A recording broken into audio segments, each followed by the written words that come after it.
Всем привет, с вами Вика. И давайте посмотрим новый расклад Таро для мужчин. Почему же все ваши отношения заканчиваются одинаково? Сегодня довольно непростой будет у нас расклад, да? У многих, возможно, откроются глаза на какие-то вещи. Кто-то увидит себя в этом раскладе реально, да, посмотрит на себя со стороны. Поэтому смотрите до конца, и я думаю, всем будет полезно. Как всегда, настраивайтесь на расклад. Для энергообмена ставьте лайк, подписывайтесь на мой канал, делитесь видео с друзьями. И смотрим, в каких энергиях вы находитесь. А для записи на личный расклад и для диагностики негатива телефон под видео. Но снова мне показывает, что вы человек очень домашний, очень семейный. Вы не из тех гуляк, которые любят тусоваться, где-то с друзьями зависать. Да, иногда вам хочется, да, где-то там за рюмочкой чая, с парочкой друзей, может быть, посидеть. Но это бывает очень нечасто, и вообще от рюмочки вы особо так не кайфуете, да, вы не злоупотребляете. Иногда можете расслабиться по праздникам, там, в какие-то определенные моменты, да, ну, либо же, когда вам было тяжело. А так вообще, вот вы человек сугубо такой, знаете, домашний. Для вас важен дом, для вас важна атмосфера в доме. Причем многие из вас, ну, такие рукастые товарищи, обычно называют мужчина с золотыми руками. То есть вы можете мастерить, вы можете там что-то, я не знаю, отремонтировать. Вы и плотник, и сантехник, и столяр, и маляр, и много-много разных профессий вы можете сочетать, да. Ну, то есть, возможно, это вас отец в детстве научил, возможно, вы сами как-то вот по жизни научились, да, вот как, что делать, именно вот по дому.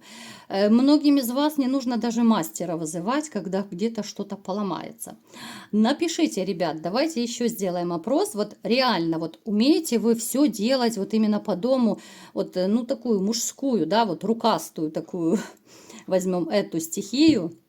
То есть отремонтировать, ремонт, может быть, сам можете сделать. Давайте сделаем опрос. Вы человек мирный, вы человек, который очень не любит скандалы, но, как назло, многих из вас окружают люди. Ну, это может даже проиграться вот в семье женщина, да, вот если у кого-то сейчас есть женщина, токсичные отношения, либо же это если бывшая женщина. Ну вот, как назло, попадаются скандалистки, женщины, которые привыкли командовать, унижать, оскорблять, да, хотя для вас это...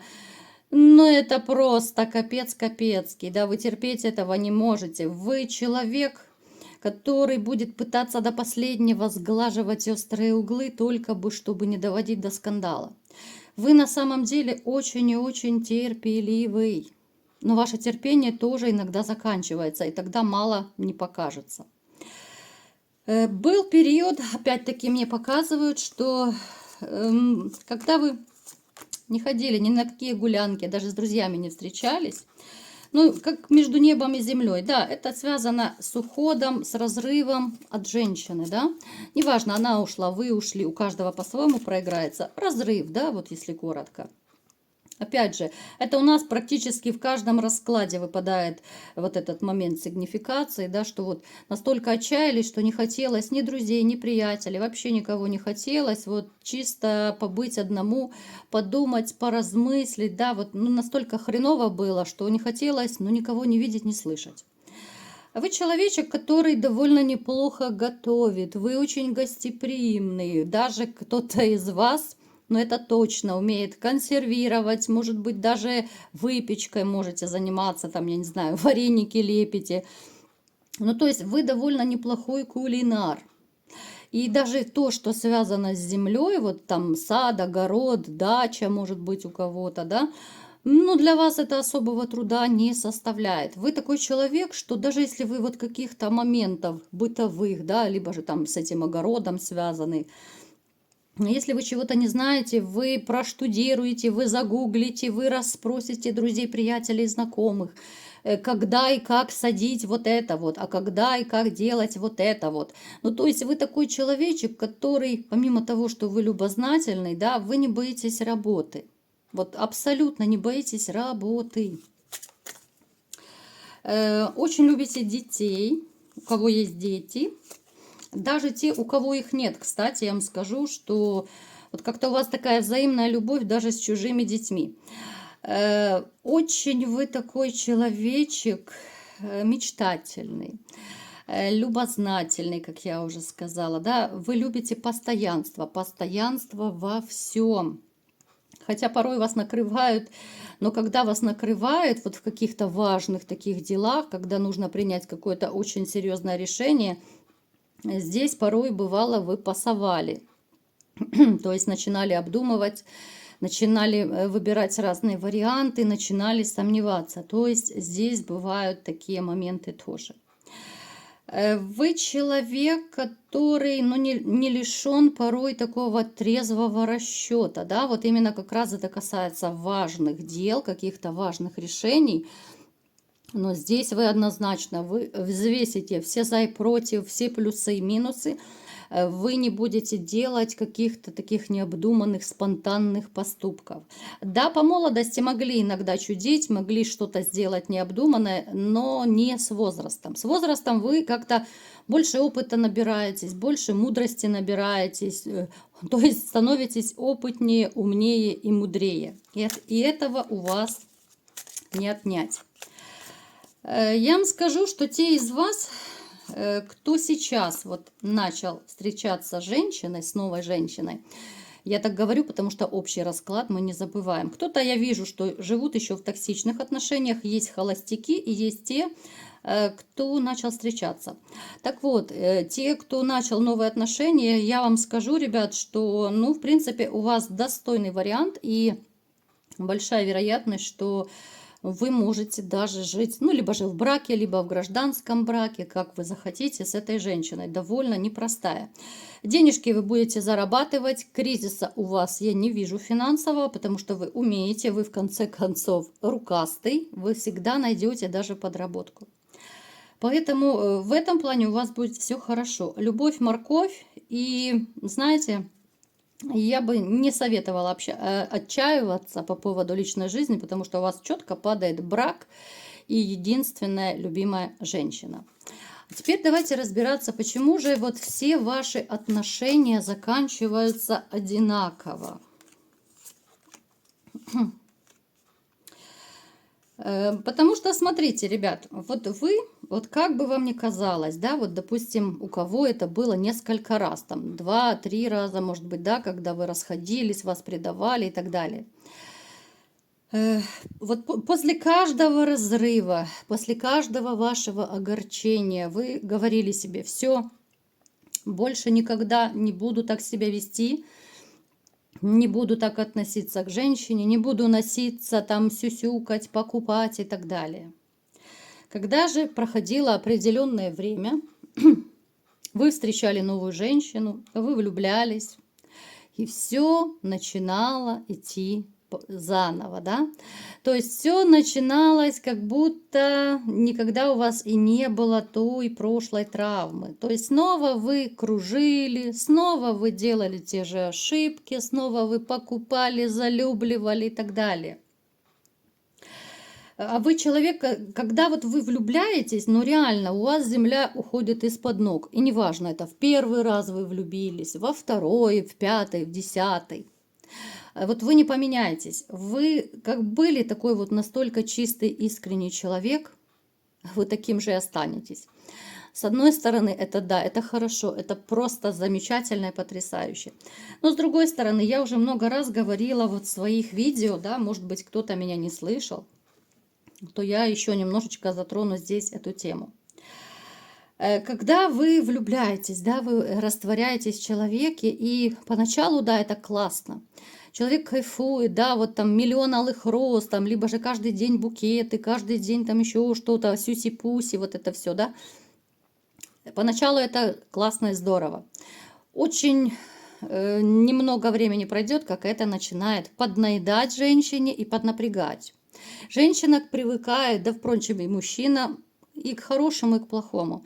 И тот самый букет цветов, да, вот для примера, если вы, допустим, каждый день вот дарите, она просто привыкает, и она уже не как к сюрпризу какому-то, да, вот к празднику это относится. она этот букет воспринимает как что-то обыденное. Ну, веник и веник, да, ну, надоел. Ну, завтра еще один веник будет, да? Поэтому я говорю еще раз, ребят, кто меня не слышал, когда вы влюбляетесь, я понимаю, что хочется 24/7 быть вместе, хочется раствориться, затискать, там, зацеловать и заобнимать. Но немножечко вот держите периодически дистанцию. В каком плане? Помните, что вы тоже живой человек, и не забывайте про свои какие-то желания, про свои хотелки. Вы можете иногда пойти посидеть с друзьями, да? Иногда можете где-то быть заняты, а не так, что я лечу на крыльях любви 24/7. Но женщина очень быстро привыкает к этому и борзеет просто. Ну вот просто борзеет, ребят. Ну, я думаю, многие из вас об этом уже знают и понимают. Это такая ваша основная ошибка, когда вы растворяетесь в женщине.